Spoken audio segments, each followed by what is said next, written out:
തന്റെ രക്തത്തിന് വേണ്ടി ചിലർ ദാഹിക്കുന്നു എന്നാണ് മാണി അല്പം മുമ്പ് വാർത്താ സമ്മേളനം നടത്തി പറഞ്ഞത്. അതിൽ മാണിക്ക് ശേഷം മന്ത്രി കെ ബാബുവിനെ ലക്ഷ്യമിട്ട് ബിജു രമേശ് നീങ്ങുന്നു. സെക്രട്ടേറിയറ്റിലെ ബാബുവിന്റെ ചേംബറിൽ വെച്ച് 2 തവണയായി 50 ലക്ഷം നൽകിയെന്ന് ബിജു രമേശ് നേരത്തെയുള്ള വെളിപ്പെടുത്തലുകൾ കൂടുതൽ ശക്തമാക്കി പറഞ്ഞിരിക്കുന്നു. അതോടൊപ്പം തന്നെ കെ ബാബുവിനെ കൊടുക്കാനുള്ള കുതന്ത്രങ്ങൾ പല ഭാഗത്തും ഉണ്ടാകുന്നു എന്ന തരത്തിലുള്ള റിപ്പോർട്ടുകളും വരുന്നുണ്ട്. നേരത്തെ മാണി സൂചിപ്പിച്ചതുപോലെ തന്നെ പല ഘട്ടങ്ങളിലും ഭയപ്പെട്ടിരുന്നത് പോലെ തന്നെ പുറത്തേക്ക് പോവുകയാണെങ്കിൽ താൻ മാത്രമാകില്ല പുറത്തു പോവുക എന്നതിൻ്റെ ഒരുപക്ഷെ ആദ്യ വെടിപൊട്ടിക്കലായി തന്നെ വേണം ഇതിനെ കണക്കാക്കാൻ. ബിജു രമേശിന്റെ ആരോപണങ്ങളുടെ അടിസ്ഥാനത്തിൽ ബാർ കേസിൽ ആരോപണം ഉന്നയിക്കപ്പെട്ട എല്ലാ മന്ത്രിമാർക്കെതിരെയും അന്വേഷണം വേണമെന്ന് കോടിയേരി ആവശ്യപ്പെട്ടു. വലിയ ശക്തമായ നിയമ പോരാട്ടത്തിലേക്ക് കടക്കുകയാണ് എന്ന സൂചന VS-ന്റെ വാക്കുകളിലുണ്ട്. ഏതായാലും ഇന്നലത്തെ മാണിയുടെ രാജി, അതിനുമപ്പുറം ഉണ്ടായിട്ടുണ്ടായിരുന്ന ബാർ കോഴയുമായി ബന്ധപ്പെട്ട വലിയ വെളിപ്പെടുത്തലുകൾ, കോടതിയുടെ വലിയ വിധി, അതിനിപ്പുറം മാണിയുടെ രാജി, അതെല്ലാം തന്നെ ഇന്നും കേരള രാഷ്ട്രീയത്തെ പിടിച്ചുലയ്ക്കുന്നത് ബാർ കോഴ അവിടെ അവസാനിക്കുന്നില്ല എന്നതിൻ്റെ സൂചനകൾ തന്നെയാണ്. നമ്മൾ അതുമായി ബന്ധപ്പെട്ട ചർച്ചയിലേക്കാണ് പോകുന്നത്. നമ്മളോടൊപ്പം ചർച്ചയിൽ തത്സമയം പങ്കുചേരുന്നത് ശ്രീ A. റഹീം, ഒപ്പം തന്നെ ശ്രീ PS സലീം, ശ്രീ ഫക്രുദ്ദീൻ, ടെലിഫോൺ ലൈനിൽ ശ്രീ മോൻ ജോസഫ് MLA, ഒപ്പം തന്നെ ശ്രീ PC ജോർജ് എന്നിവർ കൂടി ചേരും. ആദ്യം തന്നെ ശ്രീ A. റഹീമിലേക്ക് പോവുകയാണ്. ശ്രീ A. റഹീം, ഇവിടെ മാണി ഇന്ന് ചില കാര്യങ്ങൾ പറഞ്ഞിരിക്കുന്നു. വലിയ ഗൂഢാലോചന നടന്നിരിക്കുന്നു, പക്ഷെ ഒന്നും ഞാൻ ഇപ്പോൾ പറയുന്നില്ല എന്ന്. അതിനുമപ്പുറത്തേക്ക് നേരത്തെ തന്നെ സൂചിപ്പിക്കപ്പെട്ടതുപോലെ തന്നെ ഇനി ലക്ഷ്യം കെ ബാബുവാണ്. അതിലേക്ക് ബിജു രമേശ് നീങ്ങുന്നു. പൊതുവിൽ ഘടകകക്ഷികളെല്ലാം തന്നെ UDF-ൽ അസ്വസ്ഥരാണ്. മാണിയെ കൊണ്ട് അവസാനിക്കുന്നില്ല കാര്യങ്ങൾ എന്ന് കൂടുതൽ കാര്യങ്ങൾ വ്യക്തമാകുമ്പോൾ കേരള രാഷ്ട്രീയം, പ്രത്യേകിച്ച് UDF രാഷ്ട്രീയം അങ്ങോട്ട് നീങ്ങുകയാണ്. UDF ശിഥിലമാകുമെന്ന കാര്യത്തിൽ യാതൊരു സംശയവും വേണ്ട. ഇത് ഒരു തുടക്കം മാത്രമാണ്. കൗണ്ട് ഡൗൺ സ്റ്റാർട്ട് ചെയ്തേ ഉള്ളൂ. കൗണ്ട് ഡൗണിൻ്റെ തുടക്കമാണ് ഇന്നലെ യഥാർത്ഥത്തിൽ വൈകുന്നേരം പ്രശാന്തിയിൽ വെച്ച് വാടിക്കരിഞ്ഞ മുഖഭാവത്തോടുകൂടി അതികായനായ ശ്രീ KM മാണിക്ക് തൻ്റെ രാജി കത്ത് മെസഞ്ചറുടെ കയ്യിൽ വേദനയോടെ കൊടുത്തേക്കേണ്ടി വന്നത്. എത്രയോ കാലമായി കേരളം ഇത് സഹിക്കുന്നു. ഇവിടെ പ്രശ്നം രാഷ്ട്രീയമല്ല, ഇവിടെ ജനാധിപത്യത്തിൻ്റെ നിലനിൽപ്പും ജനങ്ങൾക്ക് ജനാധിപത്യത്തിലുള്ള വിശ്വാസത്തിൻ്റെയും കൂടി പ്രശ്നമാണ്. നിരന്തരമായി അഴിമതി ആരോപണം നേരിടുന്നു. 25 കോടി രൂപ തങ്ങൾ പിരിച്ചുവെന്ന് ബാർ അസോസിയേഷൻകാർ പറയുന്നു.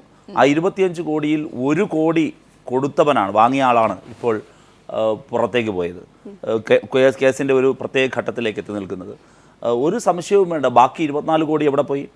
ശ്രീ KM മാണിയെ സംബന്ധിച്ച് തന്നെ നോക്കുകയാണ് എങ്കിൽ KM മാണിയുടെ കുറിച്ച് ഉയർന്നു വന്ന പ്രീ ബഡ്ജറ്റ് ഡിസ്കഷനുമായി ബന്ധപ്പെട്ട് ഉയർന്നു വന്ന ആരോപണങ്ങൾ എവിടെ?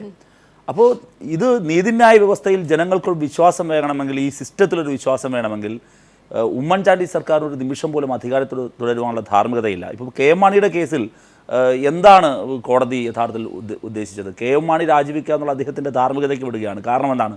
ഫെയർ ആയിട്ടുള്ളൊരു എൻക്വയറി നടക്കണമെങ്കിൽ അധികാര സ്ഥാനത്ത് നിന്നും ആരോപണ വിധേയൻ മാറി നിൽക്കണം. എല്ലായ്പ്പോഴും കോടതി പരാമർശങ്ങളുടെയും ആരോപണങ്ങളുടെയും അടിസ്ഥാനത്തിൽ അതത് മന്ത്രിമാർ അതത് കാലഘട്ടത്തിൽ രാജിവെച്ചതിൻ്റെ പിന്നിലുള്ള കാരണവും അത് തന്നെയാണ്. തനിക്കെതിരെയുള്ള അന്വേഷണം അല്ലെങ്കിൽ തൻ്റെ ഗവൺമെൻറ്റിനെതിരെയുള്ള അന്വേഷണം വരുമ്പോൾ ആ അന്വേഷണത്തിൻ്റെ ഒരു ക്ലാരിറ്റിക്ക് വേണ്ടിയിട്ടാണ്, ഇതിന് വേണ്ടിയിട്ടാണ് മാറി നിൽക്കുക. ഇവിടെ ഇപ്പോൾ പ്രശ്നം എന്താ? KM മാണി അധികാരത്തിൽ നിന്ന് വിട്ടൊഴിയുന്നു.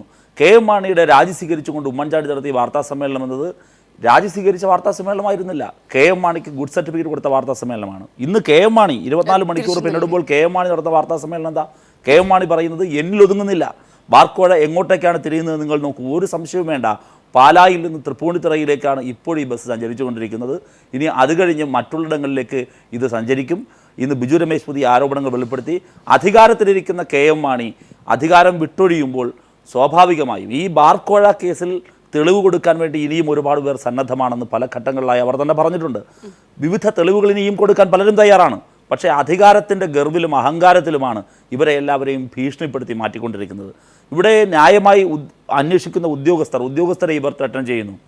നന്നായി അന്വേഷിക്കുന്ന ഉദ്യോഗസ്ഥരെയും അഭിപ്രായം പറയുന്ന ഉദ്യോഗസ്ഥരെയും സ്ഥലം മാറ്റുന്നു.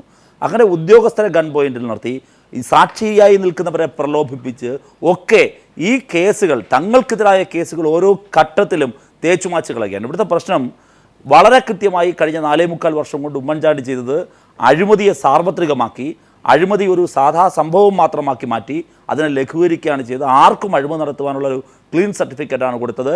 KM മാണി വേദനയോടെ ഇറങ്ങിപ്പോകുമ്പോൾ യാതൊരു സംശയവും വേണ്ട, അദ്ദേഹത്തിൻ്റെ വേദന വരും ദിവസങ്ങളിൽ പൊട്ടിച്ചു തരും.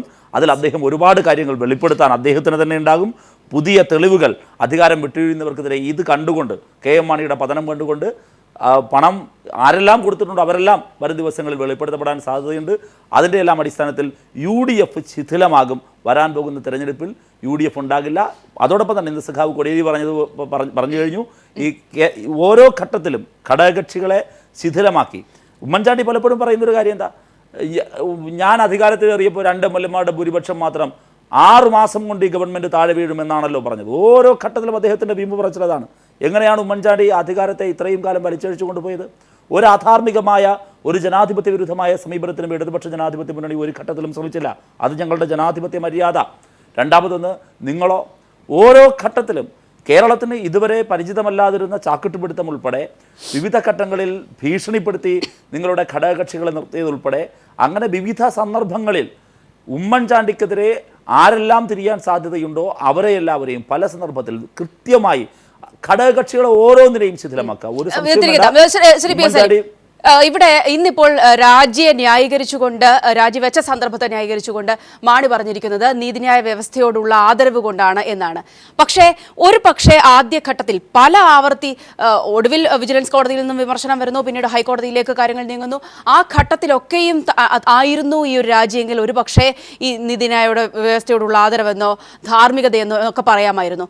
അതിനും അപ്പുറത്തേക്ക് മാണിയെ പ്രൊട്ടക്ട് ചെയ്യേണ്ട സാഹചര്യം ഉണ്ടായിരുന്നു, ഉമ്മൻചാണ്ടിക്കായാലും ഒക്കെ തന്നെ ഉണ്ടായിരുന്നു എന്ന് സൂചിപ്പിക്കുന്നതോടെ ഈ അവസാന നിമിഷ രാജി. അതിനുശേഷം ഉയർന്നു വരുന്ന ബാബുവിൻ്റെ പേര് പ്രത്യേകിച്ച് എടുത്തു പറയേണ്ട കാര്യം, ഇവിടെ പിരിക്കപ്പെട്ടിട്ടുള്ളത് 25 കോടിയാണ്. ശ്രീ സലീം, അല്ല പിന്നെ സൗമ്യ ചോദിച്ച ചോദ്യം ആ ഘട്ടത്തിൽ രാജിവെക്കാമായിരുന്നു, ഈ ഘട്ടത്തിലാകാമായിരുന്നു, ഇതൊക്കെ ഒരു ഹൈപ്പോത്തറ്റിക്കലായ ക്വസ്റ്റ്യൻസ് ആണ്. ഈ അന്തിമമായി KM മാണി കേരള മന്ത്രിസഭയിൽ നിന്ന് രാജിവെച്ചിരുന്നു. അത് അല്ല, ഇതിൻ്റെ ഇപ്പോൾ നമ്മുടെ മുമ്പിൽ എത്തി നിൽക്കുന്നത് ഒരു ഒരു ഒരു ഒരു ഒരു ആരോപണം ഉയരുന്നു, അന്വേഷണം നടക്കുന്നു, ആ അന്വേഷണം സംബന്ധിച്ച് സംശയങ്ങളുണ്ടാവുന്നു, അത് വിജിലൻസ് കോടതി വരുന്നു, ഹൈക്കോടതി എത്തി നിൽക്കുന്നു. പക്ഷേ രാജിവെച്ച സമയം അത് കേരള ഹൈക്കോടതിയിൽ നിന്നാണ്ട് ഇപ്പോഴും മുഖ്യമന്ത്രി പറഞ്ഞ, ഇപ്പം റഹീം വിമർശിച്ചതിന് മുഖ്യമന്ത്രി പറഞ്ഞൊരു വാക്ക് വളരെ കറക്റ്റാണ്. KM മാണിക്കെതിരായി ഒരു കോടതിയും ഒരു കുറ്റപത്രവും സമർപ്പിച്ചിട്ടില്ല, ഒരു കോടതിയും KM മാണി കുറ്റക്കാരനെന്ന് പറഞ്ഞിട്ടില്ല. പക്ഷേ കേരള ഹൈക്കോടതിയിൽ കമാൽ പാഷയുടെ ബെഞ്ചിൽ നിന്ന് ഉണ്ടായ ഒരു പരാമർശം, ആ പരാമർശം വന്നെത്തി നിന്ന സാഹചര്യത്തിൽ വന്നെത്തി നിന്ന് 30 മണിക്കൂർ കഴിഞ്ഞ് അതിനിടയിൽ നടന്ന പല രാഷ്ട്രീയ നീക്കങ്ങൾ അങ്ങനെ പറയാതെ ഇത് UDF ആണ്, ഒരു പാർട്ടിയാണ്. ഒരു പാർട്ടിയുടെ മന്ത്രിസഭയിൽ നിന്ന് രാജിവെക്കുമ്പം ആ പാർട്ടിയുടെ അനുമതി വേണം, മുന്നണി അനുമതി വേണം. സ്വാഭാവികമായി ഞങ്ങളൊരു ഡെമോക്രാറ്റിക് അലയൻസ് അല്ലേ, അതിലൊരു ഡിസ്കഷൻസ് ഉണ്ടാവും. ആ ഡിസ്കഷൻസിൻ്റെ ഒക്കെ അതിൻ്റെ ഒരു കൾമിനേഷൻ മാണി സാറ് വില്ലിംഗ് ആയിരുന്നു, വോളണ്ടറി ആയിട്ട് രാജിവെച്ചു. ആ രാജിയെ UDF റൈറ്റിഫൈ ചെയ്തു. അത് ഒരു സ്വാഭാവികമായ ഒരു പ്രക്രിയയിലൂടെ ഒരു അനിവാര്യമായ ഒരു തീരുമാനം എന്ന നിലയിൽ UDF ഒറ്റക്കെട്ടായി എടുത്തു. KM മാണിയും ആ തീരുമാനത്തോടൊപ്പം നിന്നു. ഇവിടെ റഹീം സൂചിപ്പിച്ചത് UDF ഇതുകൊണ്ട് ശിഥിലമാകുന്നതാണ്. ഇത് UDF ഗവൺമെൻറ് രാജ്ഭവനിൽ അധികാരമേറ്റ് നിമിഷങ്ങൾക്കുള്ളിൽ അച്യുതാനന്ദൻ പറഞ്ഞ കാര്യമാണ്. ഇവിടെ ശിഥിലമായിട്ടൊന്നുമില്ല. ഇവിടെ ഒരു നാരോ മാർജിനാണ്. ആ നാരോ മാർജിനുമായി ഞങ്ങൾ മുമ്പോട്ട് പോയി കേരളത്തിൽ LDF ഈ ഗവൺമെൻറ്റിനെതിരെ ചെയ്യാവുന്ന എല്ലാ കാര്യങ്ങളും, ഇവിടെ ഇപ്പം ഒരു ധാർമ്മികതയെക്കുറിച്ച് പറഞ്ഞു, എനിക്കറിയില്ല. പക്ഷേ ഇപ്പോഴും കേരള രാഷ്ട്രീയത്തിൻ്റെ ഉപശാലകളിൽ പറയുന്നൊരു കാര്യമുണ്ട്. ഇപ്പം ഇവർക്ക് സ്വീകാര്യമായ PC ജോർജ് പറഞ്ഞത് KM മാണിയെ മുഖ്യമന്ത്രിയാക്കാൻ ഇടതുപക്ഷ മുന്നണിയുടെ നേതാക്കന്മാർ ചർച്ച നടത്തിയിരുന്നു. പക്ഷേ ഇടതുപക്ഷ മുന്നണി അല്ല, PC ജോർജ് പറഞ്ഞതാണ്. അത് ഇടതുപക്ഷ മുന്നണി ഔദ്യോഗികമായി സ്ഥിരീകരിച്ചോ ഇല്ലയോ എന്നെനിക്കറിയില്ല. പക്ഷേ ആ കാലങ്ങളിൽ ഒരുപക്ഷെ കേരളത്തിൽ KM മാണിക്ക് അനുകൂലമായി കേരളത്തിൽ തോമസ് ഐസക് മുതൽ കോടിയേരി ബാലകൃഷ്ണൻ മുതൽ CPM-ന്റെ LDF-ന്റെ നേതാക്കന്മാർ പറഞ്ഞ നല്ല വാക്കുകൾ അത് പീപ്പിൾ ടിവിയുടെ ഫയൽ കോപ്പിയിലുണ്ടാവും. ഇപ്പം വേണമെങ്കിൽ ഇതുമായിട്ട് ചേർത്ത് അതൊന്ന് പ്രക്ഷേപം ചെയ്താൽ ഒരു നല്ല കോൺട്രഡിക്ഷനാണ്, നല്ല വൈരുദ്ധ്യമാണ്. പക്ഷേ അധാർമികത എന്ന വാക്ക് ഞാൻ ഇപ്പോഴും പറയുന്നു, ഞാൻ അധാർമികമായി മന്ത്രിസഭയെ മറിച്ചിടാൻ CPM ശ്രമിച്ചു എന്ന് ഞാൻ പറയുന്നില്ല. പക്ഷേ ഇപ്പോൾ CPM-ന്റെ പടിവാതിക്കൽ നിൽക്കുന്ന PC ജോർജ് പറഞ്ഞ ഒരു കാര്യമാണ്, ഇവിടെ KM മാണിയെ മുഖ്യമന്ത്രിയാക്കാൻ CPM ഒരു ചർച്ച നടത്തി എന്നൊരു വാദം. അത് എനിക്കൊന്ന് ഫക്രുദ്ദീൻ കുറെ കൂടെ അല്ല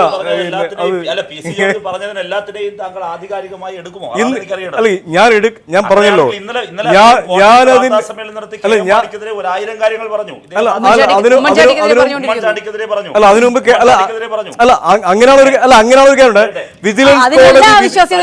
വിജിലൻസ് കോടതി വിധി ഉണ്ടായപ്പോ ഒരുപക്ഷെ കേരളത്തിൽ ആദ്യമായി ഒരു ജഡ്ജിയെ നാട് കടത്തണം എന്ന് പറഞ്ഞ ആളാ PC ജോർജ്. ശ്രീ സലീം, ഇടതുപക്ഷ ജനാധിപത്യ മുന്നണിക്ക് ഗവൺമെന്റിനെ അട്ടിമറിക്കണമെങ്കിൽ ഈ ഗവൺമെന്റ് അധികാരം ഏറ്റെടുക്കുന്നത് ഘട്ടത്തിൽ തന്നെ ചെയ്യാമായിരുന്നു.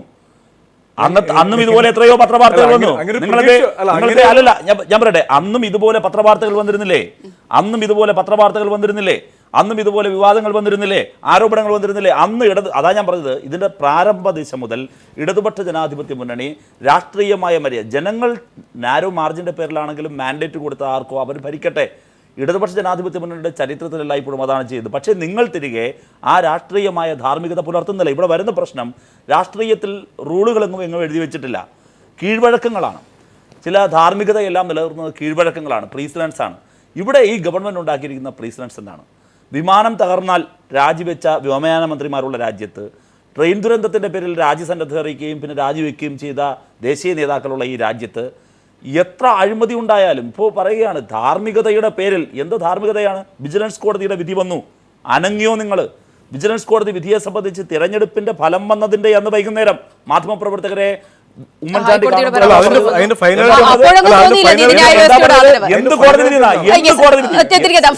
ഫക്രുദ്ദീൻ, ഇവിടെ മാണിയിൽ തീരുമോ വിഷയം? ബാബുവിൽ ഉയരുന്ന ഈ ആരോപണങ്ങളിലൊക്കെ അവസാനിക്കുമോ വിഷയം?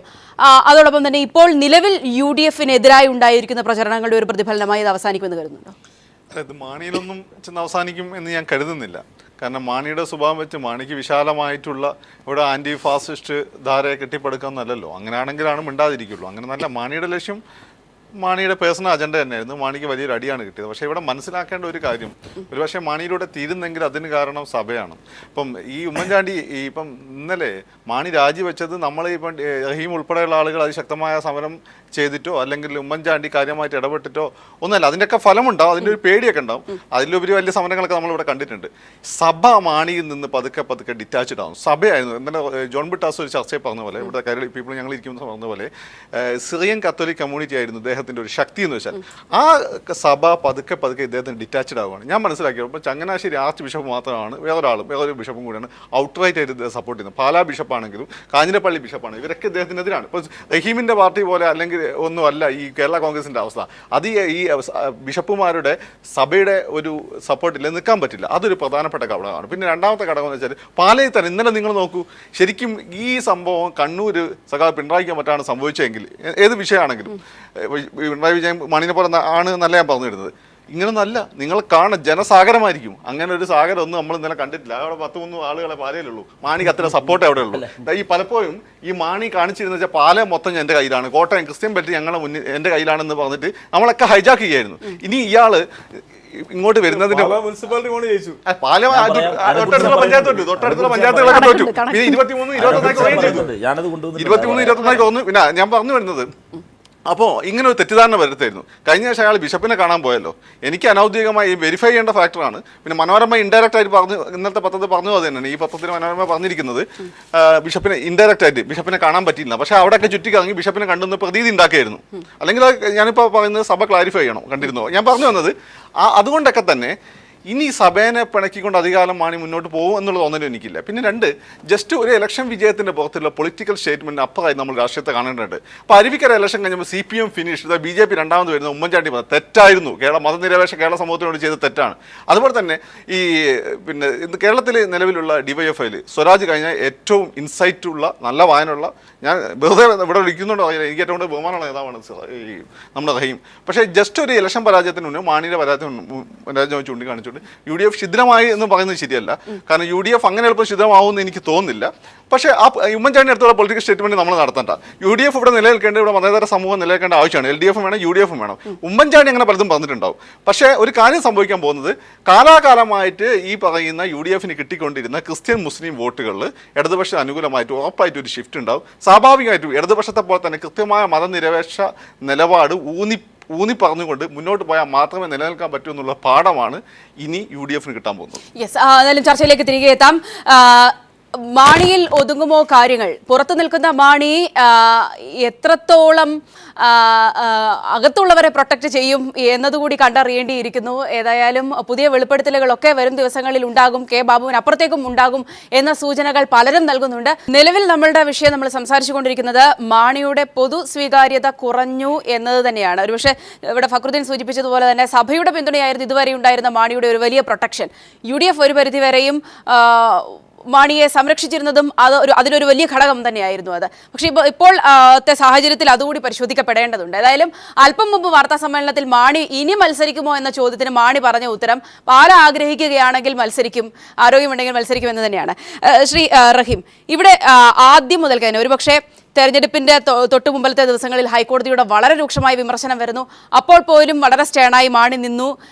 തെരഞ്ഞെടുപ്പിന്റെ റിസൾട്ട് വന്ന ഘട്ടത്തിലും മാണി പാല തന്നെയാണ് എടുത്തു പറഞ്ഞത്. പാലയിലെ സാഹചര്യം, മാണിയുടെ സിറ്റുവേഷൻ ചുമ്മയാണ്. പാലായിൽ മാണിയുടെ വീടിരിക്കുന്ന വാർഡിന്റെ പേര് അരുണാപുരം വാർഡ് എന്നാണ്. അരുണാപുരം വാർഡ് അവിടെ ജയിച്ചു.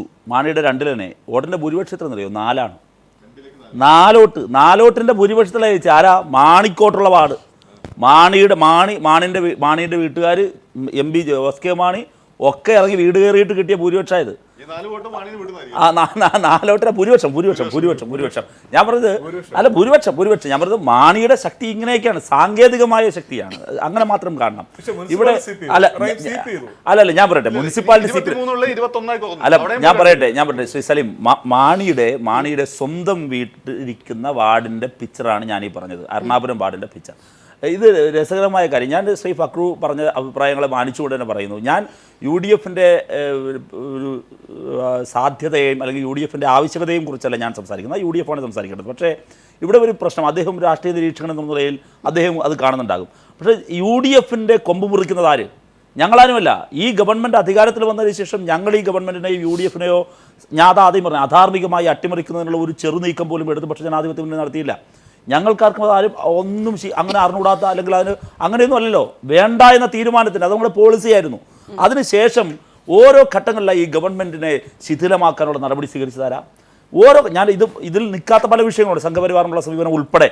UDF-ലുള്ള വിശ്വാസ്യത, ജനങ്ങൾ കൊടുത്ത മാൻഡേറ്റ്, നാരോ മാൻഡേറ്റ് ആണെങ്കിലും ആ മാൻഡേറ്റ് എങ്ങനെയാണ് അവർ ചെയ്തത്? ജനക്ഷേമ പ്രവർത്തനങ്ങളല്ല, തുടർച്ചയായ അഴിമതിയിൽ എടുക്കേണ്ട ധാർമ്മികത, ആ ധാർമ്മികത എടുക്കുന്നില്ല. ഫെയർ ആയിട്ടുള്ള എൻക്വയറി എവിടെ നടക്കാൻ പോകുന്നത്? ഇപ്പോൾ ഈ കേസിൽ തന്നെ ജേക്കബ് തോമസിനെതിരെ ഇപ്പോൾ നാടുകടത്താനുള്ള നീക്കം നടത്തുകയാണ്. മുമ്പ് നിരവധി കേസുകൾ, ഏതെല്ലാം കേസുകൾ വരുമോ ആ കേസുകളെല്ലാം അട്ടിമറിക്കുകയാണ്.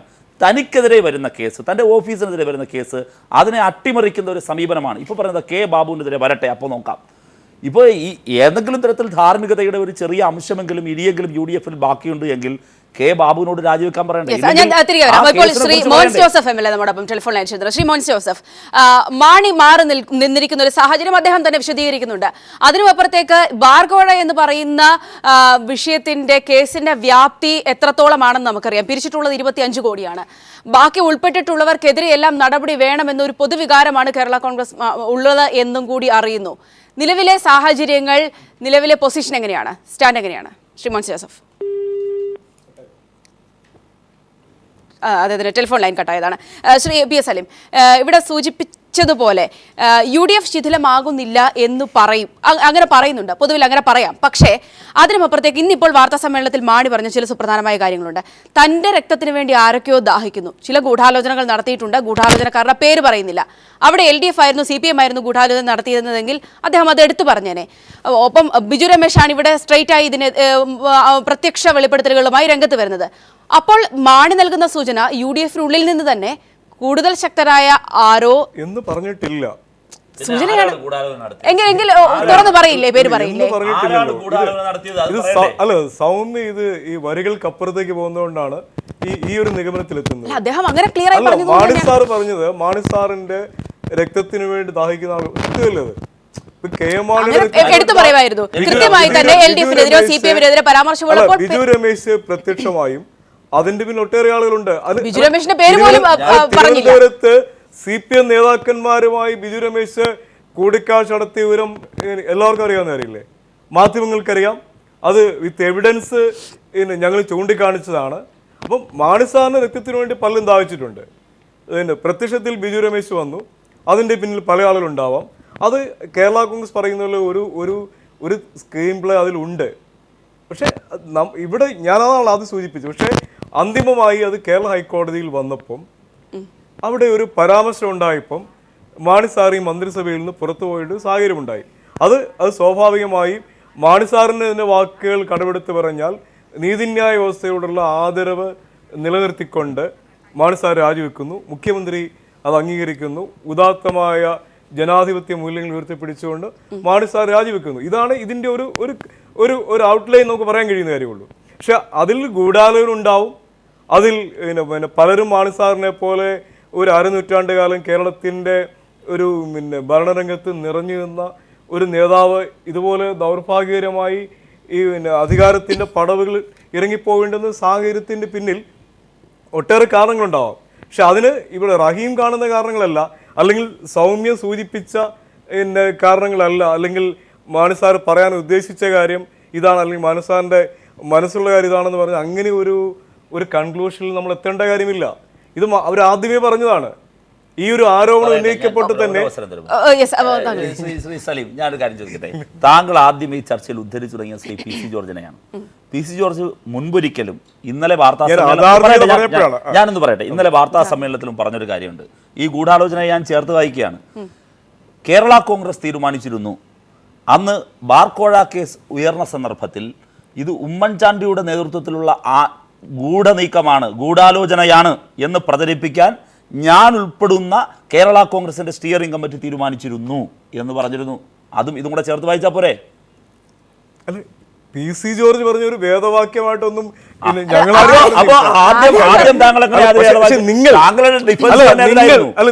ഡിഫൻസ് തന്നെ പി സി ജോർജിൽ അല്ല, അതാ ഞാൻ സമ്മതിക്കുന്നു. അല്ല, പക്ഷെ ഇപ്പോൾ പി സി ജോർജ് കോട്ടയം ജില്ലയിൽ ത്രിതല പഞ്ചായത്ത് തെരഞ്ഞെടുപ്പിൽ LDFുമായി സഹകരിച്ച് മത്സരിച്ച ഒരാളാണ്. കേരളത്തിൽ അതിനുശേഷമാണ് ഞാൻ പറയാം. മുമ്പ് ഇത് ഞങ്ങളോടൊപ്പം നിന്ന് പറഞ്ഞ കാര്യമല്ല. റഹീം ദേവി തന്നെ ഒന്ന് മനസ്സിലാക്കുക. പി സി ജോർജ് ഇടതുപക്ഷ ജനാധിപത്യത്തിനുണ്ട് നിങ്ങൾ ചേർത്താലില്ലെങ്കിലും ഭാഗമായി മത്സരിച്ചതിന് ശേഷം റീസെന്റ് ഡേയ്സിലാണ് പറഞ്ഞത് കെ എം മാണി മുഖ്യമന്ത്രിയാവാൻ അല്ല, ഈ പഞ്ചായത്ത് തെരഞ്ഞെടുപ്പിന് ശേഷം അല്ല, ആദ്യമേ തന്നെ പറഞ്ഞു മുഖ്യമന്ത്രിയാവുന്ന കാര്യമാണ്. പക്ഷെ ഒരു കാര്യം ഞാൻ ഉറപ്പിച്ചു പറയുന്നു, ഈ ബാർക്കോഴയെ സംബന്ധിച്ച് ഇപ്പോൾ വിവാദം ഏറ്റവും ഒടുവിലായി അല്പസമയങ്ങൾക്ക് മുമ്പ് ശ്രീ കെ എം മാണി നടത്തിയ വാർത്താ സമ്മേളനത്തിൽ അദ്ദേഹം ഇന്നലെ എടുത്ത നിലപാടല്ല. ഇന്നലെ വൈകുന്നേരം അദ്ദേഹം പറഞ്ഞത് കലവറയില്ലാതെ UDFനെ ഞങ്ങൾ പിന്തുണയ്ക്കുമെന്നാണ്. പറയട്ടെ, 24 മണിക്കൂർ കഴിയുമ്പോൾ അദ്ദേഹത്തിന്റെ നിലപാട് മാറുന്നു. അദ്ദേഹം ഇന്നെന്തിനാ വാർത്താ സമ്മേളനം നടത്തേണ്ട സാഹചര്യം? അദ്ദേഹത്തിന്റെ വാർത്താ സമ്മേളനം തന്നെ കെ എം മാണി എപ്പോൾ ഒരാൾ വെറുതെ വാർത്താ സമ്മേളനം നടത്തുകയല്ലോ. കരുതിക്കുട്ടിയുള്ള വാർത്താ സമ്മേളനമാണ്, തീരുമാനിച്ചുറച്ച വാർത്താ സമ്മേളനമാണ്. എന്തിന് അദ്ദേഹം വാർത്താ സമ്മേളനം നടത്തി?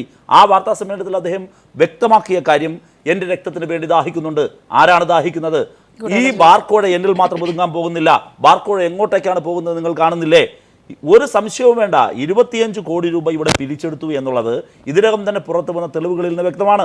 ആ 25 കോടിയിൽ 1 കോടി മാത്രം കൈപ്പറ്റിയ ആളാണ് ഇപ്പോൾ ഇറങ്ങിപ്പോകുന്നത്.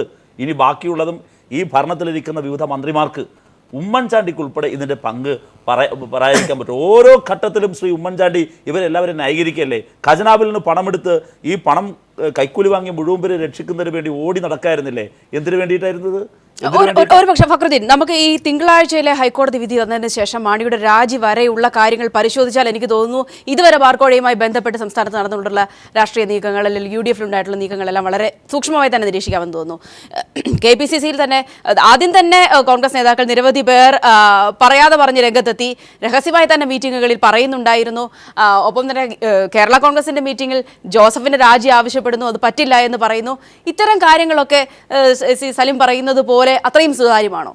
അത്രയും സുതാര്യമൊന്നുമല്ല. കാരണം എന്ന് വെച്ചാൽ ഇത് മാണി ആദ്യം ഈ ഒരു ആരോപണം വന്നിട്ട് ബിജു രമേശിന്റെ പ്രത്യേകത റജീനെ പോലെയല്ല. ബിജു രമേശ് അന്ന് തൊട്ട് ഇന്ന് വരെ അദ്ദേഹം ഈ ഒരു മൊഴിയിൽ അദ്ദേഹത്തിന്റെ വെളിപാട് അല്ല മാണി അല്ല അത് പോട്ടെ. മാണിയുടെ കാര്യത്തിൽ നമുക്ക് ഓരോന്ന്, എനിക്ക് നിങ്ങളെ പോലെ കാടി അത് പറയുന്നത് ഇഷ്ടമല്ല. ഈ മാണിയുടെ വിഷയത്തിൽ ഇന്ന് വരെ അദ്ദേഹം മൊഴി മാറ്റിയിട്ടില്ല. അറിയാമല്ലോ, കൺസിസ്റ്റന്റ്. അതിന് അദ്ദേഹത്തിന് ഒരുപാട് നഷ്ടങ്ങളും വന്നു. പിന്നെ രണ്ടാമത്തെ കാര്യം, ഈ നുണപരിശോധന ഇവർ വക്കീലന്മാരൊന്നും കൺക്ലൂസീവ് എവിഡൻസ് ആയിട്ട് അംഗീകരിക്കുക ഉണ്ടാവില്ല. പക്ഷെ എന്നെ പോലുള്ള ആളുകൾക്ക് അംഗീകരിക്കാൻ ബുദ്ധിമുട്ടില്ല. കാരണം എന്താ വെച്ചാൽ പണ്ടത്തെ കാലഘട്ടത്തിൽ ഉണ്ടായി വന്ന ഈ നിയമം ഈ അല്ല അതൊക്കെ നിങ്ങൾ അല്ല ആ രീതിയിൽ അതൊക്കെ അങ്ങനെയാണോ ഒന്നും എന്താണ് ഞാൻ കൺക്ലൂഡ് ചെയ്തോട്ടെ. ഞാൻ ചോദിക്കട്ടെ, നിങ്ങൾ ഈ രേഖകളാണല്ലോ സയന്റിഫിക്കലി പിന്നെ അംഗീകരിക്കാൻ പറ്റില്ലെന്ന്. ഇന്നിപ്പോൾ രേഖകൾ അന്ന് വിക്ടോറിയൻ കാലഘട്ടത്തിലല്ല, ഇന്നാണ് രേഖകൾ അംഗീകരിക്കണം വേണ്ടെന്നുള്ള ഡിബേറ്റ് എടുക്കുകയാണെങ്കിൽ പറയും വേണ്ടാന്ന്. കാരണം ഏത് കയ്യക്ഷരവും നമുക്ക് ഇന്ന് എന്താ പറയുക കോപ്പി ചെയ്യാൻ പറ്റും, ആർക്കും ചെയ്യാൻ പറ്റും, എന്തും മിമിക് ചെയ്യാൻ പറ്റും. അത് ആ കാലഘട്ടത്തിൽ അംഗീകരിക്കപ്പെട്ടതുകൊണ്ട് അന്ന് ഇത്രമാത്രം ചിന്തകൾ പോകാത്തതുകൊണ്ട് ഇന്നും അങ്ങ് പോകുന്നു. കാലോചിതമായ മാറ്റങ്ങൾ നിയമ സംവിധാനത്തിൽ വേണം. ഞാൻ അമ്പിളിയുടെ ആ ഒരു എന്താ പറയുക ആ ടെസ്റ്റ് അതിന് വളരെ എന്താ പറയുക സത്യസന്ധമായിട്ടാണ് കരുതുന്നത്. അത് വന്നപ്പോൾ ഇങ്ങനെ രാജിവെക്കണം എന്നുള്ള അഭിപ്രായക്കാരനാണ് ഞാൻ. രണ്ടാമത്തെ റഹീം പറഞ്ഞ പോലെ ഈ ഒരു അഴിമതിക്കാരെ സംരക്ഷിക്കുക ഡീൽ ചെയ്യാന്നുള്ളൊരു സ്വഭാവമുണ്ട്. അത് നവലിബറൽ കാലഘട്ടം മുമ്പ് കോൺഗ്രസ് അത്ര മാത്രം അത് പറ്റി. മുമ്പ് LDF ഭരിക്കുന്ന സമയത്ത് അഴിമതിയും കള്ളപ്പണത്തിൻ്റെ ഒഴുക്കൊക്കെ കുറയും, UDF ഭരിക്കുമ്പോൾ കൂടുകയൊക്കെ ചെയ്തു. പക്ഷേ ഇത്രമാത്രം വന്നിട്ടില്ല. അത് 90s ശേഷം വന്ന ആഗോളവൽക്കരണം, 2000 ശേഷം വന്ന മാറ്റങ്ങൾ, സമൂഹത്തിൽ മൊത്തം വന്നിട്ടുള്ള മാറ്റങ്ങളെല്ലാം അതിനൊരു പങ്ക് വഹിച്ചിട്ടുണ്ട്. പിന്നെ മൂന്നാമത്തെ കാര്യം വെച്ചാൽ മാണിയുടെ കാര്യത്തിൽ റഹീം എനിക്ക് വിയോജിപ്പുള്ള കാര്യം, ഞാൻ ആ കാലഘട്ടത്തിൽ മാണിയെ ഒക്കെ അനുകൂലമായിട്ട് LDF ചർച്ചകൾ ഉണ്ടായ സമയത്ത്, തോമസ് ഐസക്കിന്റെ ഭാഗത്തു നിന്നുണ്ടായ സമയത്ത്, അതുപോലെ തന്നെ LDF പല നേതാക്കന്മാരുടെ ഭാഗത്തുണ്ടായ സമയത്ത്, പ്ലീനത്തിന് അയാളെ ക്ഷണിച്ച സമയത്ത് പ്ലീനത്തിന് ക്ഷമിക്കാൻ മാത്രം ഈ മാണി ആരാ സാമ്പത്തിക ഞാൻ അന്ന് ചോദിച്ചതാണ്. അത് മാണിക്ക് എന്താ കൊമ്പുണ്ട്? തോമസ് ഐസക്കിനെ വിളിച്ചാൽ എനിക്ക് മനസ്സിലാകും. ഏത് നമ്മുടെ ഈ MLA ജയരാജിനെ വിളിച്ചാൽ എനിക്ക് മനസ്സിലാകും. അയാൾക്ക് PhD ഉണ്ട് ഏത് ധനശാസ്ത്രത്തിൽ. ഇതൊന്നും ഇല്ലാത്ത വിളിച്ച സമയത്ത് അന്ന് വന്ന ഡിബേറ്റുകളൊക്കെ നോക്കിക്കഴിഞ്ഞാൽ മനസ്സിലാവും. അതിൽ സലീം കാപ്പ അന്ന് ചെയ്ത ഒരു കാര്യമുണ്ട്. നേരിട്ട് ഒരു മുന്നണി രൂപീകരിക്കാൻ ശ്രമിച്ചിട്ടില്ലെങ്കിൽ മാണീനൊന്ന് മുഖ്യമന്ത്രി ആക്കി കളയാന്നുള്ള അതിൻ്റെതായ സെൻട്രൽ ട്രാവൻകൂറിൽ നിന്ന് കയറാനുള്ള പരിപാടിയായിരിക്കും ആ LDF ഉണ്ട്. അത് തെറ്റുമാണ്. അത് ഇനിയും ആവർത്തിക്കാതിരിക്കാൻ വേണ്ടിയിട്ടാണ് അന്ന് ഞാൻ എതിർത്ത് ഇന്നും എതിർക്കുന്നത്.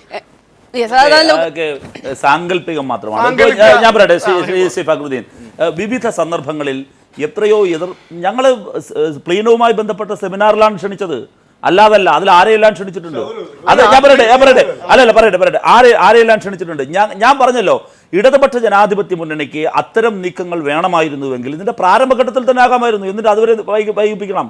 വളരെ കൃത്യമല്ലേ? ഞങ്ങൾ എവിടെയെങ്കിലും ഒരിടത്ത് അദ്ദേഹവുമായി സന്ധി ചെയ്തോ? ഒരിക്കലുമില്ല. KM മാണിക്കെതിരായ ഈ പോരാട്ടം മുഴുവൻ നിയമ പോരാട്ടമാകട്ടെ, ഈ പറയുന്ന സമരങ്ങളാകട്ടെ, തെരുവിലെ സമരമാകട്ടെ, ഒക്കെ ശക്തമായി ഏറ്റെടുത്ത പ്രസ്ഥാനം നിയമസഭയ്ക്കകത്ത് അത് കൂടിപ്പോയി. ഞാൻ പറഞ്ഞോട്ടെ, അങ്ങനെ പറയുമ്പോൾ എനിക്കും പലതും പറയേണ്ടതായിട്ട് വരും. ആദ്യ വട്ടത്തിൽ KM മാണിക്കെതിരെ അതിശക്തമായിട്ട് അടിക്കാൻ തയ്യാറായിരുന്നില്ല. രണ്ടാമത്തെ 3-4 ദിവസം കഴിഞ്ഞിട്ട് ഉണർന്ന് പ്രവർത്തിച്ചു തുടങ്ങിയത്.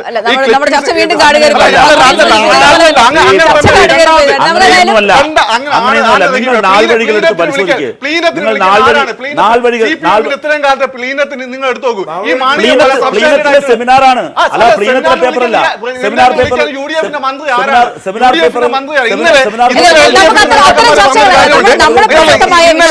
ചർച്ച പറഞ്ഞൊരു കാര്യമുണ്ട്. ഈ പിന്നെ കേന്ദ്രത്തിലെ ഈ നികുതി കാര്യങ്ങൾ കൈകാര്യം ചെയ്യുന്നതിന് ധനമന്ത്രിമാരെ തലവൻ സ്ഥാനത്ത് നിന്ന് ഇദ്ദേഹത്തെ മാറ്റാൻ BJP തയ്യാറാവാത്ത എന്തുകൊണ്ടാന്ന് വെച്ചാൽ BJPക്ക് ഇദ്ദേഹത്തിന് താല്പര്യം ഉണ്ടായിട്ടാ. ഈ വാദഗതികളൊക്കെ എല്ലാവർക്കും ബാധകമാണെന്ന് ഞാൻ പറഞ്ഞു.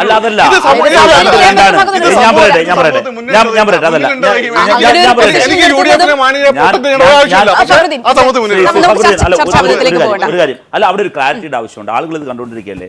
നിങ്ങൾ മനസ്സിലാക്കേണ്ടത് BJP അദ്ദേഹത്തിന് ഈ സ്ഥാനം കൊടുക്കുന്നപ്പോഴാ KM മാണി ആരോപണ വിധേയനായതിനു ശേഷമാണ്. രണ്ടും തമ്മിൽ വ്യത്യാസമുണ്ട്.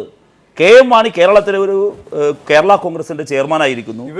പറയട്ടെ ആ ഘട്ടത്തിലാണ് ഈ പ്ലീനത്തിൽ അദ്ദേഹം അദ്ദേഹം കളങ്കിതനായി ആരോപണ വിധേയനായി കരിനിഴലിൽ നിൽക്കുന്ന സന്ദർഭത്തിലല്ല അദ്ദേഹത്തെ ഞങ്ങൾ പ്ലീനത്തിൽ വിളിച്ച് ആദരിച്ചത്. അദ്ദേഹത്തിന് സെമിനാറിൽ പേപ്പർ അവതരിപ്പിക്കാൻ കൊടുക്കുകയാണ്. അദ്ദേഹം ആ സെമിനാറിൽ പങ്കെടുത്തു.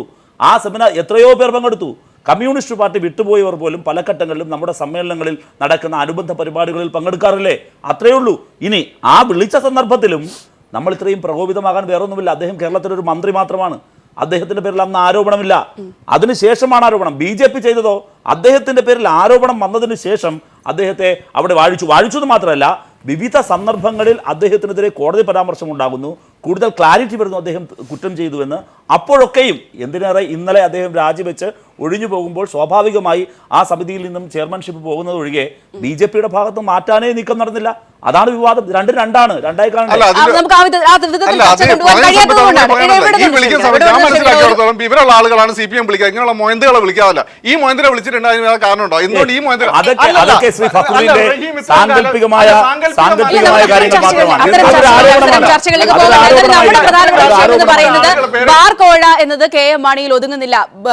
ബാർ ബാബുവിന്റെ പേര് പുറത്തു വരുന്നുണ്ടെങ്കിലും ഇനി പല ആളുകളുടെ പേരും പുറത്തു വരും എന്ന് എലഗൻസ് ബിനോയെ പോലുള്ളവർ പറയുന്നു. എന്തായാലും നിലവിലുണ്ടായിരുന്ന തർക്കങ്ങൾ അവർ തമ്മിൽ സംസാരിച്ച് ഒരു തീരുമാനത്തിലെത്തിയിട്ടുണ്ടാവില്ല, അവരവരുടെ വേർഷൻസ് പറഞ്ഞിട്ടുണ്ടാവുന്നത്. നമ്മുടെ വിഷയം ഏതായാലും ഇനി ഉയരാനുള്ള ഇടയുള്ള പേരുകളാണ്. ഏതായാലും കൂടുതൽ തെളിവുകൾ കെ ബാബുവിനെതിരെ വരും ദിവസങ്ങളിൽ വരും. ആ സാഹചര്യമൊക്കെ കൂടി നമുക്ക് മുന്നിലുണ്ട്. ഇവിടെ ശ്രീ പി എസ് സലിമിലേക്ക് വരികയാണ്. നിലവിൽ ഞാൻ ഈ സൂചിപ്പിച്ചതുപോലെ തന്നെ ഇനി ബാബുവാണ് ലക്ഷ്യമെന്ന് ഉറപ്പായി കഴിഞ്ഞിരിക്കുന്നു. മാണിയുടെ കാര്യത്തിൽ ഉണ്ടായതിനേക്കാൾ വളരെ സ്ട്രെയിറ്റ് ആയ തെളിവുകളാണ് അവിടെ ഉള്ളത്.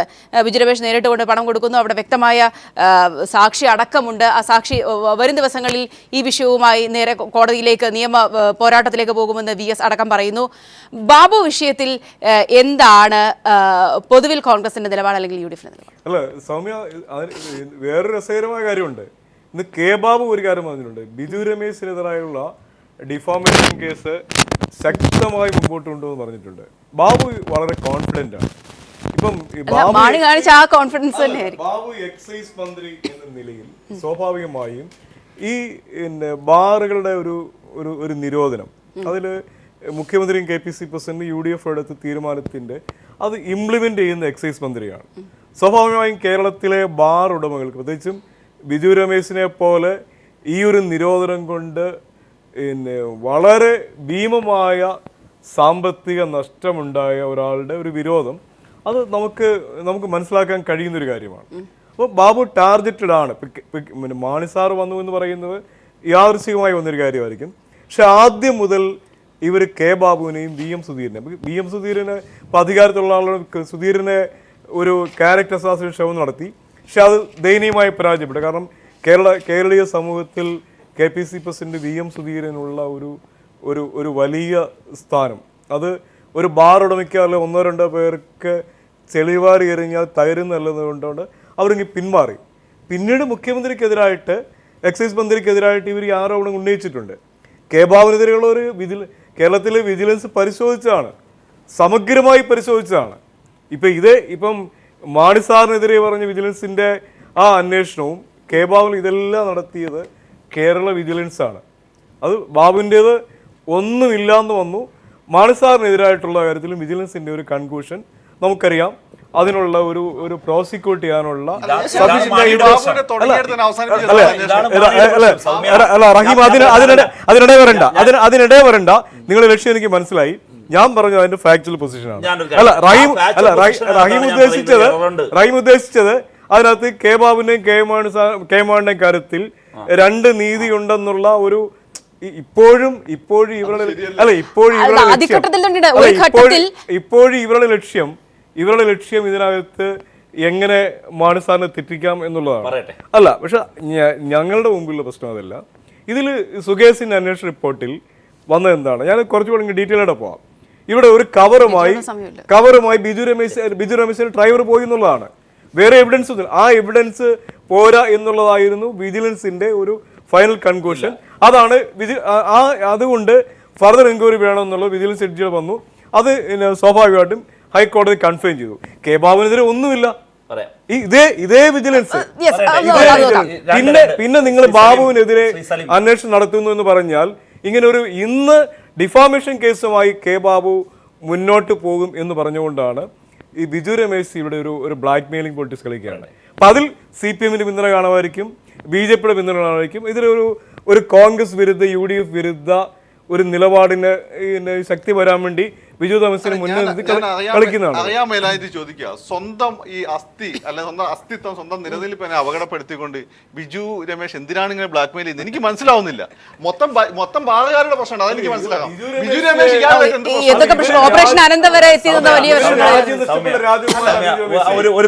ഒറ്റ മിനിറ്റ്. ഇദ്ദേഹം പറഞ്ഞതിനകത്ത് ഫാക്ച്വൽ ആയിട്ട് തെറ്റുണ്ട്. ഞാൻ മറ്റു വാദമല്ല. കെ ബാബുവിനെതിരെ 164 സ്റ്റേറ്റ്മെന്റ് ഉണ്ട്. 50 ലക്ഷം രൂപ കെ ബാബുവിന്റെ ഓഫീസിലെത്തി ഞാൻ കൊടുത്തു എന്ന് 164-ലുണ്ട്. ബിജു രമേശിന്റെ 164 ഉണ്ട്. അത് മാത്രമല്ല, അതിനല്ലേ റസീഫ് സാക്ഷിയാക്കിയത്. അതിനാണ് റസീഫ് സാക്ഷിയാവുന്നത്. ഇവിടുത്തെ ചേംബർ ഓഫ് കൊമേഴ്സിന്റെ ആള് സാക്ഷിയാവുന്നത് സെക്രട്ടേറിയറ്റിലെ ബാബുവിന്റെ ഓഫീസിലെത്തി കൊടുത്തു എന്നാണ്. അതിന് യഥാർത്ഥത്തിൽ ആദ്യം പറഞ്ഞതിനകത്ത് ബിജു രമേശിന്റെ ഡ്രൈവർ അമ്പിളിയാണ് പണം കൈമാറുന്നതിന്റെ സാക്ഷിയെങ്കിൽ, രണ്ടാമത്തേതിന് ഒരു തേർഡ് പാർട്ടി ഉണ്ട്. അദ്ദേഹത്തിന്റെ സ്റ്റാഫിൽപ്പെട്ടയാളല്ല. തിരുവനന്തപുരത്തെ ചേംബർ ഓഫ് കൊമേഴ്സിന്റെ ഭാരവാഹിയായ ശ്രീ റസീഫ് അതിന്റെ സാക്ഷിയാണ്. ഇതാണ് വാദം. പറയട്ടെ, രണ്ട് പറയട്ടെ. ബിജു രമേശ് ഒപ്പമുണ്ടായിരുന്നു പരിചയമല്ല. രണ്ടാമതൊരു കാര്യം പറയട്ടെ. അല്ല, നിങ്ങൾ പറയുന്നു ഒന്നുമില്ല എന്നാണ്. അത് 164 കൊടുത്തു. ഇവിടെ പ്രശ്നം അത് നിങ്ങൾ അട്ടിമറിച്ചു. ഇപ്പോൾ കെ എം മാണിക്കെതിരെ നിങ്ങൾ ക്വിക്ക് വെരിഫിക്കേഷൻ നടത്തി, ബാബുവിനെതിരെ നടത്തി. എന്നിട്ട് ബാബുവിനെതിരായി നടത്തിയിട്ട് നിങ്ങൾ നല്ല ചീട്ട് കൊടുത്തു. കെ എം മാണി കുറ്റക്കാരനാണെന്ന് പറഞ്ഞു. ഇതാണ് കെ എം മാണിയുടെ പരാതി. അത് ഞങ്ങളെ ബാധിക്കുന്ന പ്രശ്നമല്ല. ശ്രീ സലീം, നിങ്ങൾ ഒരു കാരണവശാലും തെറ്റിദ്ധരിക്കേണ്ട. നിങ്ങൾ തമ്മിലുള്ള പ്രശ്നവും അന്തഛിദ്രങ്ങളും മൂർച്ഛിപ്പിക്കാൻ ഇവിടുത്തെ പ്രശ്നം പ്രതിപക്ഷത്തിന്റെ ലക്ഷ്യം അത് ജനങ്ങളുടെ ശബ്ദമാണ്. നിങ്ങൾ നോക്ക്, ജനങ്ങളുടെ ആൻസൈറ്റി ഇതാണ്. അവരുടെ കൺമുമ്പിൽ വെച്ച് കുറെ ആളുകൾ പറയുന്നു, ആധികാരികമായി തെളിവുകൾ പുറത്തുവിടുന്നു, വിശ്വസിക്കാവുന്ന തെളിവുകൾ പുറത്തു വരുന്നു. അതിന്റെ വിശ്വാസ്യത നിങ്ങൾ ചോദ്യം ചെയ്തു. പക്ഷേ ജനങ്ങൾക്ക് വിശ്വാസമുണ്ട്. ആ വിശ്വാസ്യത ഉള്ള കാര്യങ്ങളിൽ ഇതുവരെയും ഫെയർ ആയിട്ടുള്ള എൻക്വയറി നടക്കുന്നില്ല. കേസ് അട്ടിമറിക്കുന്നു. പട്ടാപ്പകൽ തന്നെ കേസ് അട്ടിമറിക്കുന്നു. കേസ് അന്വേഷിക്കുന്ന ഉദ്യോഗസ്ഥരെ ഭീഷണിപ്പെടുത്തുന്നു. അവരെ കുറെ പേരെ പ്രലോഭിപ്പിക്കുന്നു. അങ്ങനെ ആരോപണം ഉന്നയിച്ച് മുൻപോട്ട് പോകുന്നയാളിനെ ശ്രീ ബിജു രമേശ് ഉൾപ്പെടെയുള്ളവരെ ഭീഷണിപ്പെടുത്തുന്നു. അദ്ദേഹത്തിന്റെ കുടുംബത്തെ ഉൾപ്പെടെ കുളം തോണ്ടുന്നു. ഇത് വരുന്ന പ്രശ്നം വേറൊരാളും ഇനി തെളിവ് കൊടുക്കാൻ മുന്നോട്ട് വരരുത്. ഇപ്പൊ ആദ്യഘട്ടത്തിൽ ശ്രീ എലഗൻ ബിനോയി ആദ്യഘട്ടത്തിൽ പറഞ്ഞിരുന്നില്ല. ഇപ്പോൾ ഏറ്റവും ഒടുവിൽ എന്താ പറഞ്ഞത്? ഏറ്റവും ഒടുവിൽ ഒരു ചാനൽ ചർച്ചയിൽ അദ്ദേഹം പറഞ്ഞു കൂടുതൽ പേർ പുറത്തേക്ക് വരും. എലഗൻ ബിനോയി ഒരു ചർച്ചയിൽ ഉപയോഗിച്ച വാക്കാണ് ഞാൻ ഈ പറഞ്ഞത്. ഏതാ? ഞങ്ങളുടെ ഒരു സുഹൃത്ത് മാണിക്കെതിരെ ആരോപണം ഉന്നയിച്ചു. ഫേസ്ബുക്കിൽ ഒരു പോസ്റ്റ് ഉണ്ട്. അദ്ദേഹം പറഞ്ഞു അദ്ദേഹം തന്നെയാണ് പറഞ്ഞത്, ബിജു രമേശിന്റെ കുടുംബം തന്നെ ഇതാ കുളം തോണ്ടുന്നു. ഇതെല്ലാം എന്താണ് കാണേണ്ടത്? ഞങ്ങളെപ്പോഴും എങ്ങനെ ധൈര്യത്തിൽ ഇത് പറയും? അതൊരു ന്യായമായ കാര്യമല്ലേ? ഭരണത്തിലിരിക്കുന്നു, കേരളത്തിന്റെ അധികാരത്തിലിരിക്കുന്നവർ, കെ എം മാണിയെ പോലുള്ള അധികായൻ, തൊട്ടപ്പുറത്ത് ഉമ്മൻചാണ്ടിയുടെ സർവ്വ സംരക്ഷണവും, കെ ബാബു കേരളത്തിന്റെ ഭരണം നിയന്ത്രിക്കുകയാണ്. സൂചിപ്പിക്കപ്പെട്ടതുപോലെ തന്നെ ഒരു രണ്ട് നീതി അവിടെ നടപ്പാക്കിയിട്ടുണ്ട്. ഒരു ഘട്ടത്തിൽ നമ്മൾ കണ്ടതാണ്, വലിയ വാർത്തകൾ വന്നതാണ്, കെ എം മാണിയുടെ ഭാര്യയെ പോലും ചോദ്യം ചെയ്യാനുള്ള സാധ്യതയുണ്ടെന്ന സാഹചര്യം വന്നു.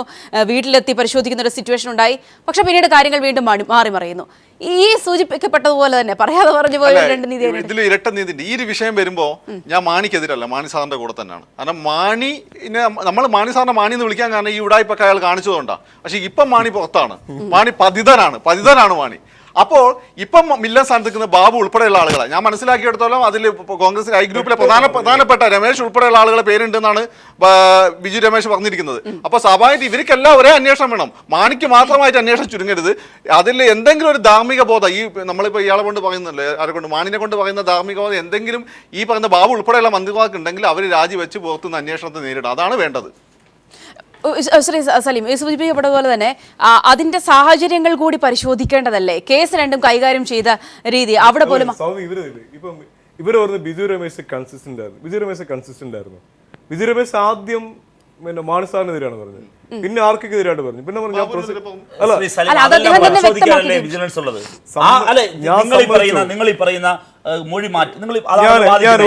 ഒരു കാര്യം ചോദിക്കട്ടെ. ഇതിൽ ഞാനിപ്പോ ഇതിന് ആരെയും ഒരു എന്താ പറയുക അടച്ച് ഞാൻ ഒരു ആരുടെയും ആരോപണങ്ങളെ ആരുടെയും പ്രതിരോധം ഞാൻ ന്യായീകരിക്കാനും വിരോധിക്കാനും. പക്ഷെ ഒരു പ്രശ്നമുള്ളത്, നമ്മുടെ ഒരു നീതിന്യായ വ്യവസ്ഥയിൽ ഒരു ആപ്തവാക്യമുണ്ട്, വൺ ഹു സീസ് equity should come with clean hands. ഇത് ബാറ് പോയ കുറെ ബാർ ഉടമകളാണ് ഇപ്പം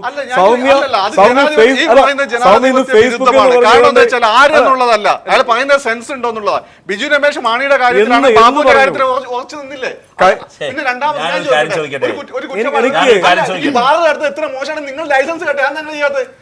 നിങ്ങളെ ബിസിനസ് ചെയ്യാൻ നോക്കില്ല, അതല്ല പത്ര മാസം പ്രശ്നമായത്. ഒരു കാര്യം ചെയ്യാം, നിങ്ങളെ ഈ സുധീരനും ഉമ്മൻചാണ്ടിയൊക്കെ ആന്റണിയൊക്കെ ലൈസൻസ് കട്ട് ചെയ്യൂ. മുതലാളി എന്ന് പറയുന്നത് ആ സലീം, അങ്ങനെ വരുമ്പോഴും നമ്മൾ ചിന്തിക്കണം, ഇവിടെ പിരിക്കപ്പെട്ടത് 25 കോടി രൂപയാണ്. അതിന്റെ ഒരു അംശം മാത്രമാണ് പറഞ്ഞിരിക്കുന്നത്. ആ വിധത്തിൽ പറയുമ്പോൾ നമ്മൾ പരാതിയുമായി കൊണ്ടുവന്ന ആളെ സൗമ്യ നേരത്തെ പറഞ്ഞത് 25 കോടി രൂപ പിരിച്ചു, 1 കോടി രൂപ കൊടുത്തു, ബാക്കി എവിടെ പോയി?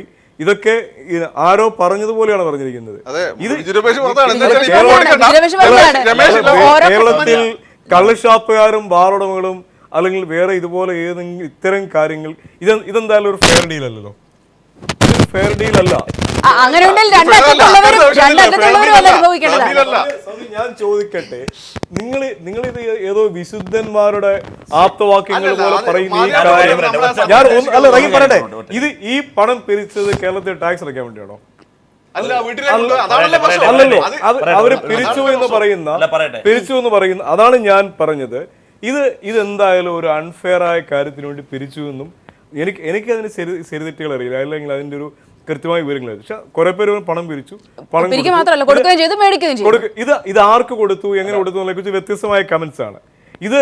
ഞാൻ ചോദിക്കട്ടെ, നാളെ ഇവർ ഇവിടെ റഹീം എന്നോട് പരിഭവിക്കരുത്, നാളെ ഇപ്പോൾ ഇത് മാണി സാറിന് നേരെയോ അല്ലെങ്കിൽ UDF-ലെ മറ്റു മന്ത്രിമാർക്കെതിരെയാണ് ഈ വിരലുകൾ നീളുന്നതെങ്കിൽ, നാളെ ഇത്തരം ആളുകളുടെ വിരലുകൾ എങ്ങോട്ട് നീളാം.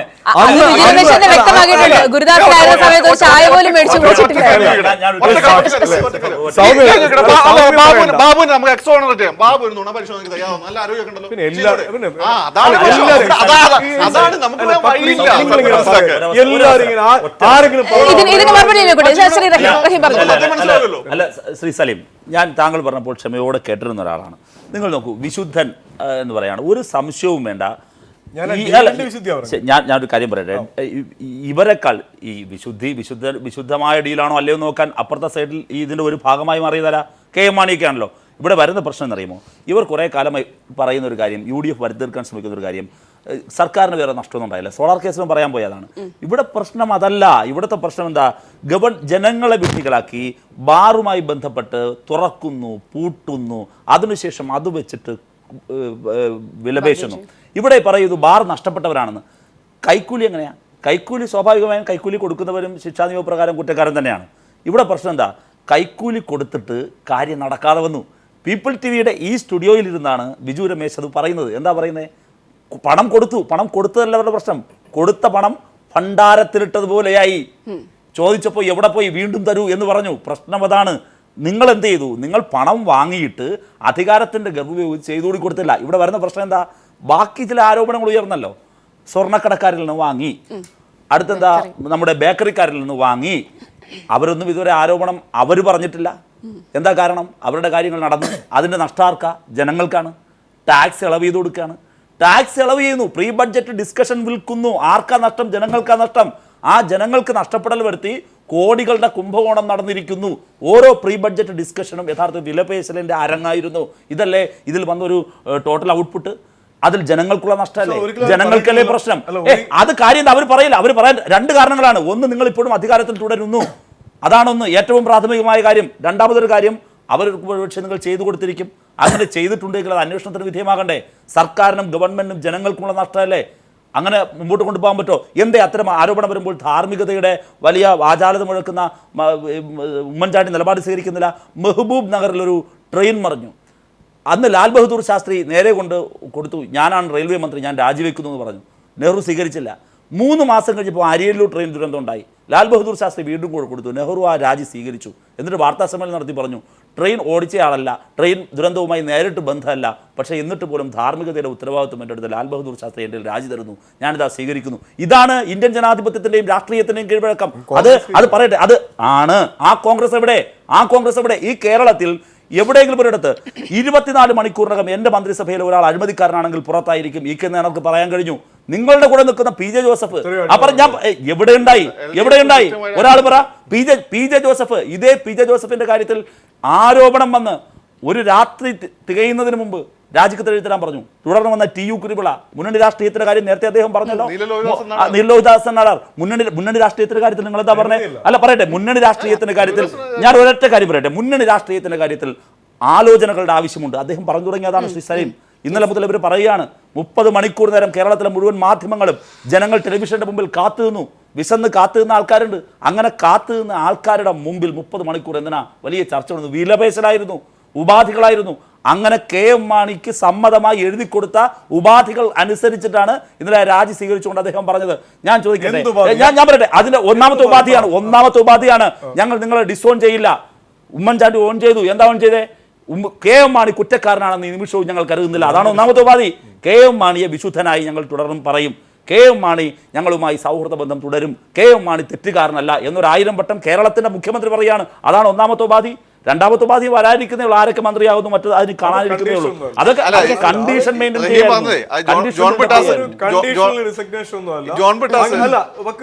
അല്ല ഇത് റഹീം പറഞ്ഞു കയറി പോകുമ്പോൾ അത് മുഴുവൻ അംഗീകരിക്കാൻ കഴിയില്ല. അങ്ങനെ ആ ചർച്ചകളൊക്കെ ഒരു പ്രൊസീജിയറാണ്. അത് മുൻ രാഷ്ട്രീയത്തിൽ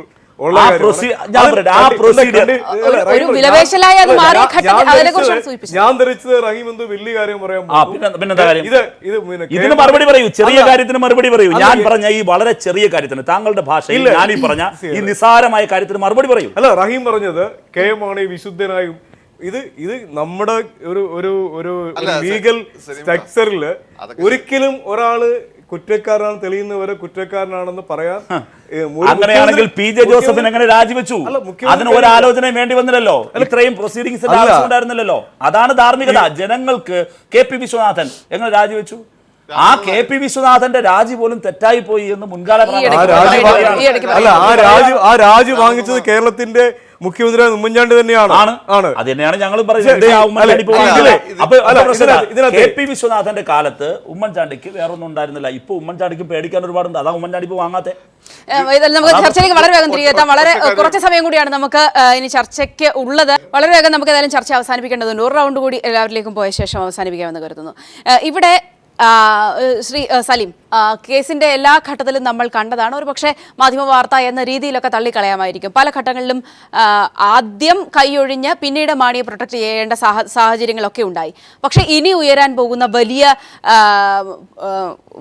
വെളിപ്പെടുത്തലുകൾ, വലിയ ആരോപണങ്ങൾ, വലിയ നിയമ പോരാട്ടങ്ങൾ, അതിനെയൊക്കെ പ്രൊട്ടക്ട് ചെയ്ത് നിർത്താൻ കഴിയുമെന്ന് കരുതുന്നുണ്ടോ? പുറത്ത് വലിയ കരുനീക്കങ്ങൾ ഇതിനിടെ നടക്കുന്ന സാഹചര്യം. ഇതിൽ ഗവൺമെന്റ് സ്റ്റാൻഡ് വളരെ ക്ലിയർ ആണല്ലോ. നിയമത്തിന്റെ വഴിക്ക് പോകും. ഇതിനകത്ത് ഞാൻ മനസ്സിലാക്കുന്നത് കെ എം മാണി ഒരിക്കലും ഒരു പരിരക്ഷ ആവശ്യപ്പെട്ടിട്ടില്ല. ഒരു ഫെയർ എൻക്വയറിയാണ് മാണി സാറ് പരസ്യമായി പറഞ്ഞൊരു കാര്യം. ഇവിടെ മാണി സാറിനാണെങ്കിലും ബാബുവിനാണെങ്കിലും ഒരു ഗവൺമെന്റ് വിജിലൻസ് ഇൻഡിപെൻഡന്റ് ആണ് ഈ UDF ഗവൺമെന്റില്.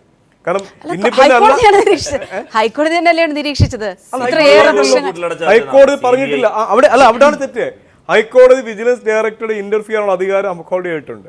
പക്ഷേ ഒരു ഫർദർ എൻക്വയറി ഓർഡർ ചെയ്യേണ്ടിയിരുന്നത് വിജിലൻസ് ഡയറക്ടർ ആയിരുന്നു എന്നുള്ള ഒരു കമന്റാണ് കമാൽ പാഷ പറഞ്ഞത്. നിങ്ങളിതൊക്കെ മറ്റേ സീസന്റെ ഭാര്യയുടെ പുറകെ പോയതുകൊണ്ടാണ്. സീസന്റെ ഭാര്യയുടെ പുറകെ ഇപ്പൊ പോയിരിക്കുന്നത് കായമാണി തന്നെയാണ്. സീസന്റെ ഭാര്യനെ പറ്റി പറഞ്ഞ കുട്ടിയമ്മനെ പറ്റിയല്ലോ, പിന്നെന്താ മാനസ രാജിവെക്കുന്നത്? അതല്ല ശ്രീ സലീം, ഇതിനകത്ത് വളരെ കൃത്യമായി ഇപ്പോൾ കുറേ കാലങ്ങൾക്ക് ശേഷം സാധാരണ ലീഗൽ ടൈംസിന്റെ എല്ലാവരോട് പ്രശ്നങ്ങൾ സാധാരണക്കാരുടെ വരുന്നതാണ്. പക്ഷേ ഏറ്റവും ജനകീയമായ ഒരു കോടതി വിധി ഈ അടുത്ത കാലത്ത് കേരളം വായിക്കുകയും കേൾക്കുകയും ചെയ്ത് നമ്മുടെ ഈ തിരുവനന്തപുരം വിജിലൻസ് കോടതിയുടെ വിധിയാണ്. അതിനകത്ത് വളരെ കൃത്യമായി ആ വിധിയെ മേൽ വിജിലൻസിനെതിരായ പരാമർശത്തെ സംബന്ധിച്ചുള്ള അപ്പീലാണ് ഇവർ പോവുകയും അതിൻ്റെ മറപിടിച്ച് ഇവർ ആദ്യം പറഞ്ഞത് വിജിലൻസ് കോടതി വിധിന്മേൽ അപ്പീൽ പോകാൻ ഞങ്ങൾ ഉദ്ദേശിക്കുന്നില്ല, എത്ര അന്വേഷണം വേണോ നടക്കട്ടെ, ഫെയർ ആയിട്ടുള്ള എൻക്വയറി എന്നാണ് അദ്ദേഹം നേരത്തെ ഉദ്ധരിച്ചത്. 2 കാര്യങ്ങൾ ഞാൻ പറയുന്നു. ഒന്ന്, ഈ ഗവൺമെന്റ് നിൽക്കുമ്പോൾ ഈ ഗവൺമെന്റിലെ വമ്പന്മാർക്കെതിരെ എങ്ങനെ ഫെയർ എൻക്വയറി നടക്കും? ഇതാണ് ഒന്നാമത്തെ. എങ്ങനെ നടക്കും? ബാബുവിനെതിരെ നടന്നില്ലല്ലോ. മാണിക്കെതിരെ എവിഡൻസ് ഉണ്ടെന്ന് സുകേശൻ പറയെങ്കിൽ ഇവിടെ എൻക്വയറി പറയട്ടെ.